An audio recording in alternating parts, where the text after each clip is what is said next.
subscribe, please click the like button, share and subscribe. It's free.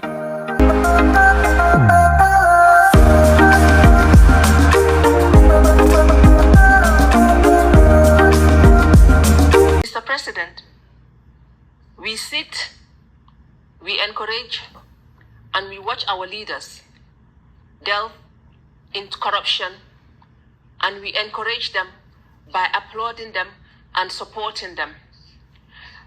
Mr. President,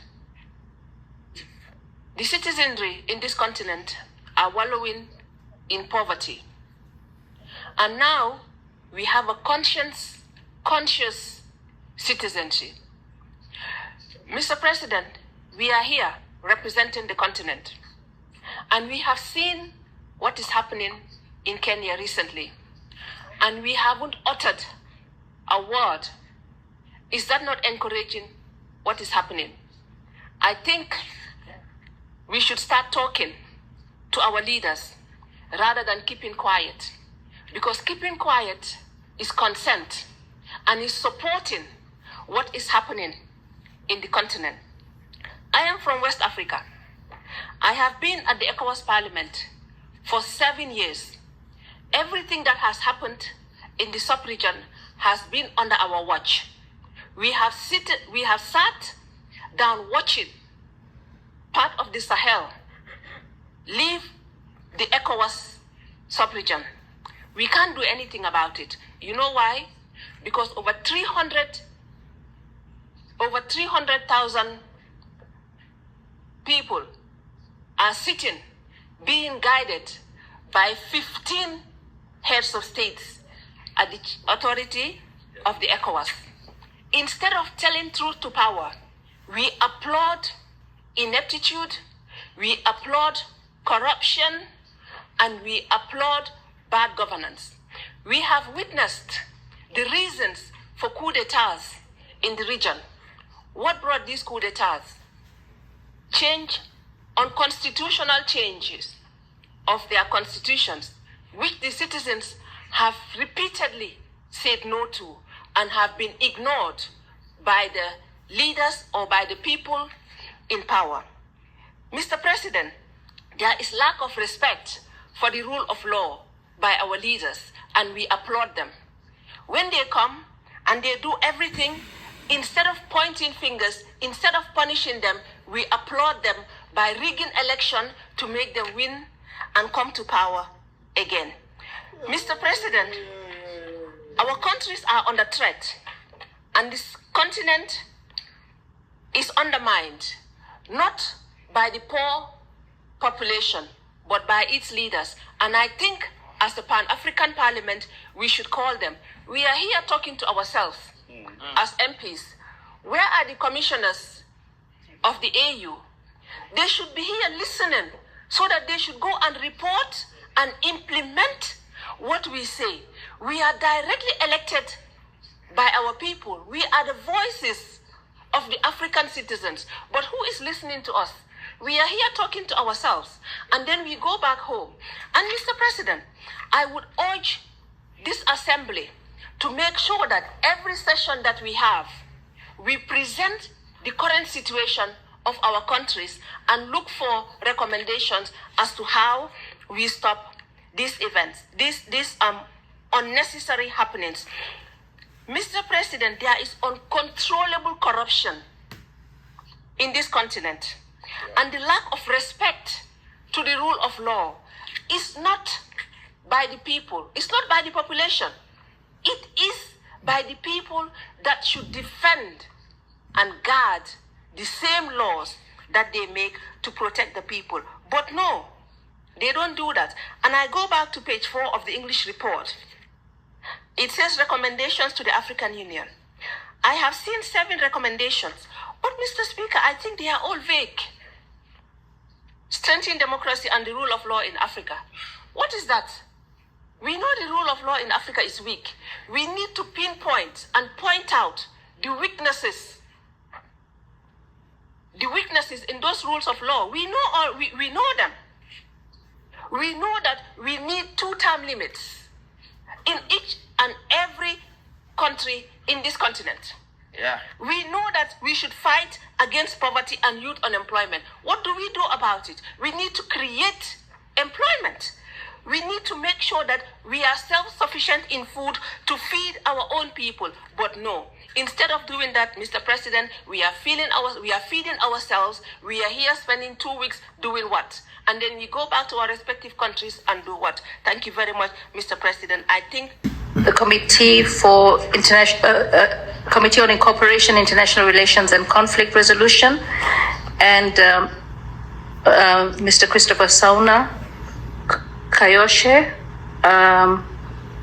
for the head of Disarmament, Demobilization, Reintegration, Security Sector from the African Union. Mr. President, I wouldn't be standing here oblivious of the fact that our own country right now is undergoing an uprising of a generation calling itself Generation Z. They are all under 27 years. And they are using social media to really bring themselves together, to bring accountability to government. And we've realized that, as we're sitting down here and talking about mercenarism, we also have a new form of threat that is rampant is going to be rampant in Africa. The ability to call together population to bring accountability, and much as it's putting us on the spot as a country that was considered stable, we've seen this every election cycle. We have seen an uprising every election cycle. So it starts off with free, fair, credible elections. As long as Africa continues to manipulate elections, you will never be able to get rid of mercenarism, because at the end of the day, people will always feel aggrieved. The last election saw over 8 million people not vote.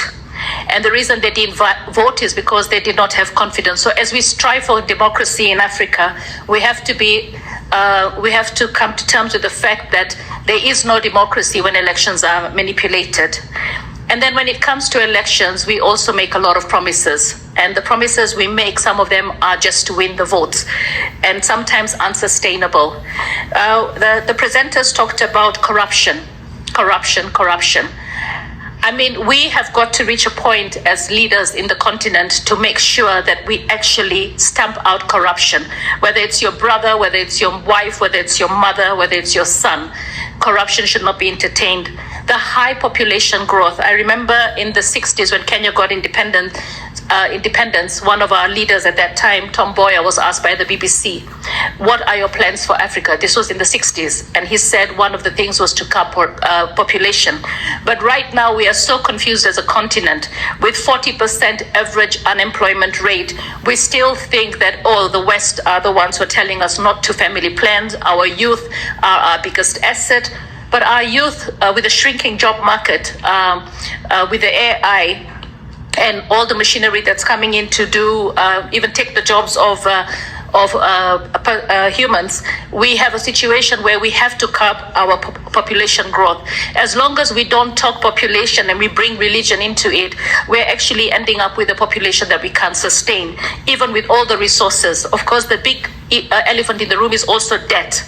So we can't avoid talking about the debt trap, and of course climate changes that Africa is suffering a huge brunt. So I think there is a need for us to have a real reflection and to talk to the bodies that loan Africa money at such high interest rates. Because if we don't solve the problem of debt, corruption, population, then we're going to, and free, fair, credible elections, then Africa is always going to be having youth for hire, for a very cheap price, and having uprisings within a country. So I believe that we have to have a global look when we look at all the issues containing and ailing Africa right now, and it starts with us as leaders. Are we willing to stare ourselves in the face and say enough with corruption? Even here in our own parliament, are we really running a corrupt-free Pan-African parliament? Are we running corrupt-free countries, parliaments in our own countries? Because as long as we have corruption, as long as we manipulate elections, as long as we don't talk population, then we're going to have to deal with not just mercenarism, we're going to have to deal with conflict. And of course, we've got to look at food security. We've got to look at climate change. I think it's about time that we talk with one voice. Talking with one voice means that we actually come together as a continent and actually look at our resources, look at our assets, and speak to our global partners in the north that enough is enough. Has Africa ever been compensated fully for colonization? No, we haven't. I think it's about time that we start having these discussions on the table. We start having debt swaps. We start having breathers, and we start having accountability to the citizens that we represent. Without that, I don't think we will be able to have peace and be able to solve conflict in Africa. The spirit of Africa as a dark continent is actually coming in as a shadow, and very soon it will consume us. If we want to actually stop being the dark continent, then I think it's important to have an honest reflection about who we represent and how we represent and what we dream for the continent of Africa. Because right now, when I look at my country, I cannot say that it's running away from being a dark continent. All I can say is that we have let down a lot of citizens, and the uprising of the future is one click of the button where everyone can come to the streets and cause total anarchy. Wallace D. Wattle wrote a book in the 1930s, The Science of Getting Rich, and he said it is better to have a corrupt government than to have total anarchy. We've seen anarchy in lots of countries, not just in Africa, but also around the world, Syria, Libya. So we have to promote peace, but at the end of the day, no one wants to see their children not have medicines in the hospitals. No one wants to see their children not be able to have a job after having a degree, even master's and PhD. No one wants to see their children starving at night. And these are the consequences of poor leadership. So I ask that as a Pan-African Parliament, as leaders coming from respective governments, that we have an honest reflection about what we are up against. And what we are up against is the click of the button that can bring a revolution in any country, not just in Africa, but the entire world. Thank you. Have you subscribed to the channel? If not, what are you waiting for? Today, I want us to look at these two African women who speak truth to power. Fearless women. This shows us that women, they have power, and the power they have, it's inevitable that at the end, women will rule Africa. We look at the one in Tanzania now, who took over from Magufuli, the late president. She is doing well. It shows that when women are in power, they can change the world. I don't know why women, they don't stand up and just group up together and vote each other into power to change the world. Because I think women, they don't realize how much power they have. Looking at these two women, standing up in front of men, speaking truth to power without fear or favor. This makes me melt down and understand that it's inevitable that one day women will take over power and the world will be at peace. Because the world now is not at peace because men are in power. And the only thing they know is to fight. They are not patient with each other. Corruption. A lot is happening around the world. Countries are not developing in Africa because of a group of men who call them leaders in Africa. They are puppets of the West. They don't care about the people they govern. When it comes to election, is when they start to distribute packets of rice, t-shirts, and everything, just for them to be elected into power. And once they are in power, they start to change constitution. I like the way these women have confronted those presidents. Let's share our opinions. Let's not forget to subscribe, like, and share. Bravo, bravo.